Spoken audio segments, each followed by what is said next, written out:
Hola, bienvenidos al taller de creación Utopía. Mi nombre es Andrea Flores y este es un proyecto ganador de la convocatoria estimulante 2020 del Instituto de Patrimonio y Cultura de Cartagena, IPCC. El día de hoy les voy a hablar de escritura creativa, que es el módulo. Y bueno, mi nombre, como ya lo dije, es Andrea Flores, mejor conocida como Naoko. Soy actriz, gestora cultural y tecnóloga en escritura para productos audiovisuales. ¿Qué es la escritura creativa? La escritura creativa es aquella de ficción o no, que no se centra tanto en la parte técnica, periodística o académica, sino más que todo en la parte creativa de la escritura. Cómo podemos utilizarla creativamente, como en la poesía, en la novela, en el cuento. Y es más que todo el propósito estético que el propósito literario de ella. ¿Qué tipos de escritura encontramos ahí? Podemos encontrar cuentos reales o de ficción, personajes construidos con mucha imaginación, sobre todo para que el lector se sienta identificado. Son lenguajes con ideas expuestas con un lenguaje estético. La originalidad también es muy importante, ya que la creación de historias, tanto informativas como de entretenimiento, eh, tienen sobre todo este componente en el que la persona se siente identificada con los personajes. ¿Qué tipos de técnicas se pueden seguir en la escritura creativa? Bueno, primero que todo es muy importante planear una rutina de escritura. No se puede confiar en la inspiración siempre, porque así como hay veces que está, hay veces que no está. En cambio, si tú tienes una rutina todos los días, de pronto a la misma hora o un número de horas específico, así no sientas que no tienes nada que escribir, poco a poco se va amoldando el cuerpo y uno se va acostumbrando e incluso necesitando escribir. La creatividad es un hábito que requiere concentración, lo cual es solo posible por medio de una rutina de trabajo. Lo más importante es ubicarte en un lugar cómodo, de pronto con música inspiradora, empezar a perfeccionar ideas, de pronto una idea que ya habías tenido antes, irla modificando, irla mejorando poco a poco, agregándole cosas nuevas por medio de este ejercicio de rutina. Otro punto importante es escribir a diario, todos los días, lo más mínimo que se te pueda presentar, un cuento, una idea, algo académico, un resumen, algo que leíste. Aunque no todo lo que escribas sea importante o sea algo que te vaya a servir en el futuro, el simple hecho de escribir va generando ese mismo hábito que alimenta la rutina que estás creando. Por supuesto, es muy importante leer sobre distintos temas. Preferiblemente algo que te guste. Hay personas que les gustan las novelas, que les gustan los cuentos, hay otras que prefieren de pronto biografías, tipos documentales, textos científicos, poesía. Entonces encuentra algo que te guste leer, porque muchas veces en el colegio nos obligan a leer, no sé, las historia universal o ciertos autores que sí son de importancia, pero que tal vez no nos alimentan el gusto por la lectura. Entonces encuentra algo que a ti te guste leer y comienza por ahí. Todos los días lee un poco, de pronto un cómic o una historieta, un, algo que tenga, si no tienes ese hábito, algo puede empezar con algo que tenga muchos dibujos y poco a poco vas construyendo ese mismo hábito.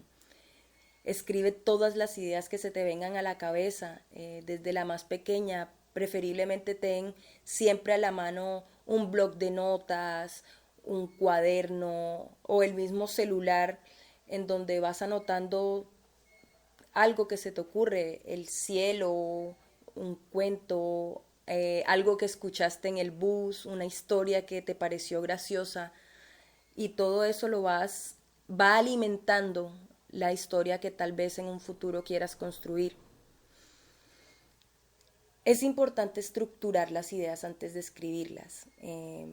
Puedes organizar los eventos en una línea de tiempo, definir qué puntos vas a explorar de esas ideas que has escrito, que tienes de pronto organizadas en un papel, ir definiendo cuál te gusta más, cuál quieres desarrollar, cuál es descartar. Y cuando ya tengas claro cuáles son los elementos y cuáles son los componentes que quieres incluir dentro de la historia o dentro de lo que vas a escribir, ya puedes empezar a estructurar tal vez cronológicamente eh, eso que quieres desarrollar. Algo importante dentro de la escritura creativa es utilizar figuras literarias, de pronto no quedarse en lo plano, la ironía, la paradoja, las metáforas, pero sin exagerar tampoco mucho con términos rimbombantes, con adjetivos rebuscados o con palabras que tal vez nadie entienda. Es bueno uno siempre alimentar el léxico, alimentar, encontrar palabras nuevas, pero también como que le lleguen al lector, y si utilizas palabras demasiado rebuscadas, tal vez la persona no va a entender lo que realmente quieres decir. Hay que crear lazos con el lector por medio de tus personajes y de tus historias. Es muy importante crear lazos con el lector por medio de los personajes y las historias. Eh, Hay dos formas que se puede estructurar una historia. Bueno, hay muchas, pero dos de las formas son por medio de la historia y por medio del personaje. Por medio de la historia es cuando la historia, lo que pasa, la trama, el argumento, es lo más importante dentro de lo que estás contando. Y otra forma puede ser por medio del personaje principal o incluso por medio de personajes complementarios, personajes con los que las personas se sientan identificados, de pronto con historias que le pueda haber pasado a alguno, y por medio de esos enlaces es que la persona se va a sentir atraída a seguir leyendo lo que tú has escrito. Ejemplos de escritura creativa y algunas de sus formas. Los ejemplos más conocidos en la escritura creativa son el cuento, que si bien la estructura general del cuento puede ser inicio, nudo y desenlace, también hay otras formas que podemos encontrar en los que se comienza por el final o por el punto de giro y luego llega al principio y luego lo va desglosando. Pero básicamente es como esa historia que se utiliza. Muchas veces lo relacionamos con cuentos infantiles, pero está claro que hay muchos cuentos que no son solamente para niños. Podemos encontrar, digamos, cuentos de Bukowski, que definitivamente no son cuentos infantiles, pero que son cuentos como tal. El relato, el relato es una narración que sí va en ese orden, representa la sucesión de acontecimientos mediante el lenguaje, con una lectura uniforme. La poesía se refiere casi siempre a una pasión amorosa, pero no siempre, es lírica, eso sí es elemental en la poesía, pero puede tratar temas filosóficos, metafísicos o sociales. La novela es una obra literaria en la que se relata una acción fingida en todo o en parte. Es por lo general, ahí es donde más se crean los lazos con el lector por medio de las historias de los personajes, por medio de esos dramas internos, tanto de los personajes principales como de los personajes complementarios. El ensayo es un estilo de prosa en donde el autor hace interpretaciones sobre un tema específico. La autobiografía es una narración sobre una vida o parte de ella escrita por el propio protagonista. de su nacimiento, sus logros, sus fracasos, que a diferencia de las memorias pueden ser escritas tanto por el mismo personaje o protagonista o como por otra persona. El teatro es la rama en la que la historia se narra a través de un escenario por medio de la actuación, y el guión es el texto que expone con los detalles necesarios para la realización de una obra de teatro o un guión cinematográfico. El cine es la técnica y el arte de crear o proyectar una historia por medio de metrajes. Es el concepto de imagen en movimiento, como tal el cine.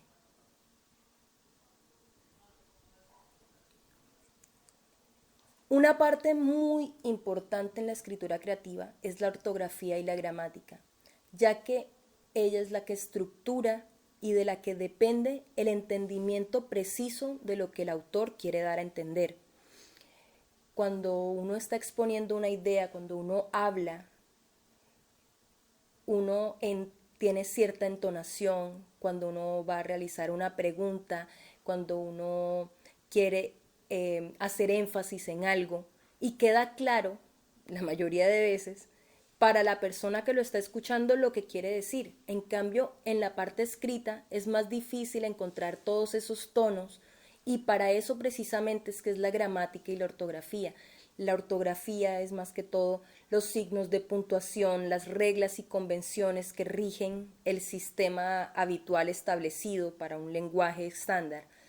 La normativa, el uso correcto de los signos, de las letras, y la gramática como tal es la parte de la lingüística que estudia la sintaxis, los accidentes, los tipos de palabras, cómo se utilizan cada uno, el orden y la relación entre ellas, cómo cumplen esas funciones.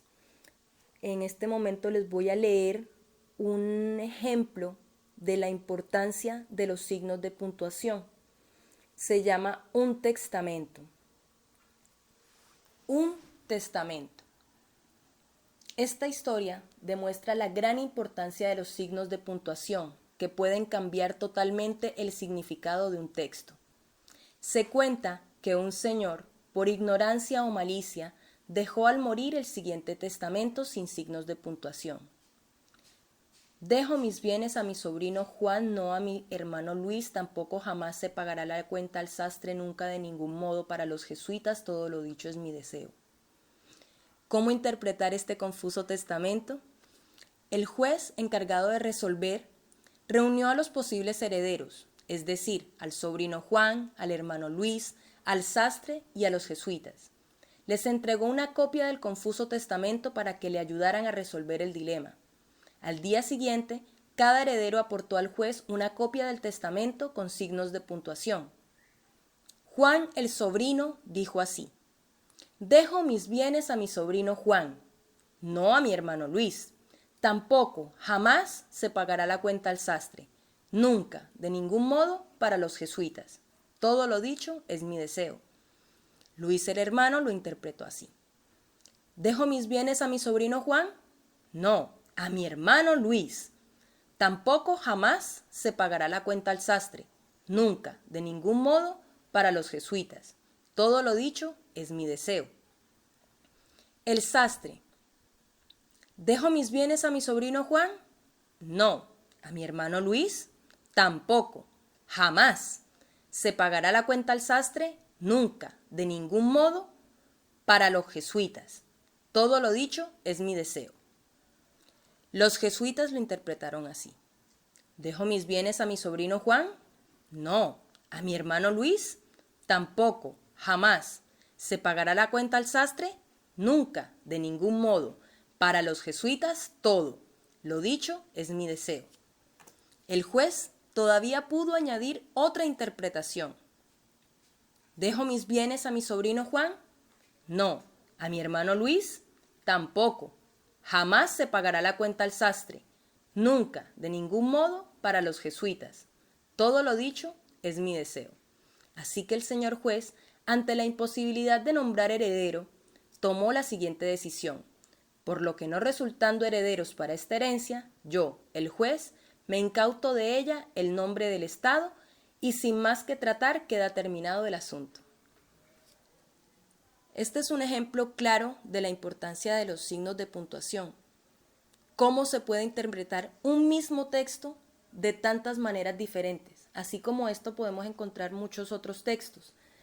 Pero es como el resumen de la importancia de los mismos, de saber utilizarlos y de saber exponer una idea, porque puedes querer decir algo y solamente por un signo de puntuación mal puesto ya se malinterpreta todo el asunto.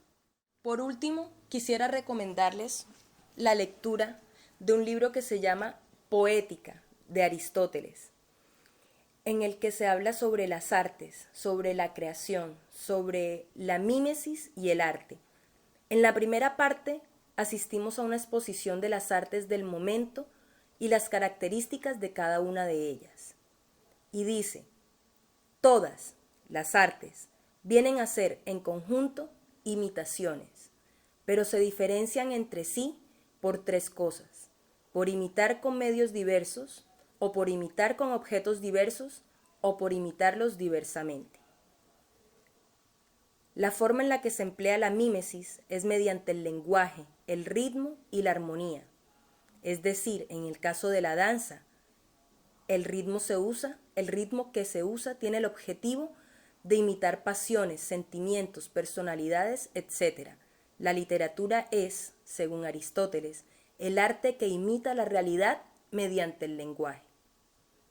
Muchas gracias.